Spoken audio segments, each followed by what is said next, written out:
Pour cet exercice 96, on va déjà mettre les différentes données sur le croquis. Alors on nous dit que le rayon intérieur, donc l'intérieur, on va part du centre jusqu'ici.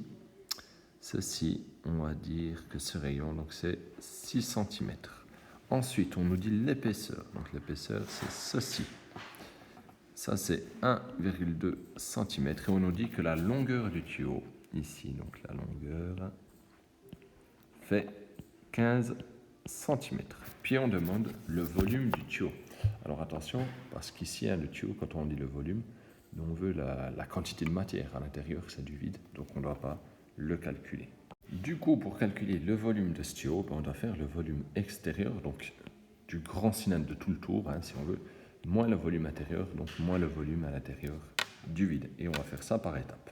Alors, si on commence par le volume extérieur, donc si on regarde le rayon extérieur, je vais le mettre ici en noir, c'est ceci. Donc, ce rayon, il fait 6 cm. 6 cm, c'est d'ici jusqu'à ici, plus l'épaisseur, donc 1,2. Donc, le rayon, il fait en fait 7,2 cm. Donc, je le note ici. Et la hauteur du cylindre, donc pour le cylindre extérieur, ça fait 15. C'est la longueur du tuyau. Donc, on peut calculer le volume extérieur. Alors, le volume extérieur fait donc 2442,90 cm3. On va procéder de la même manière pour le volume intérieur. Donc ici, il y a un petit RI pour parler du rayon intérieur.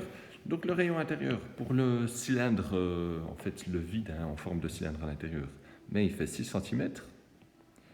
La longueur, enfin la hauteur pardon, du cylindre, c'est la longueur du tuyau, elle n'a pas changé, c'est toujours 15 cm. Donc on peut calculer son volume.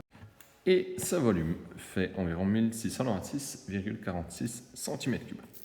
Maintenant qu'on a assez de volume, on peut calculer le volume du tuyau, donc de la matière, en faisant le volume donc du grand cylindre moins le volume du cylindre intérieur.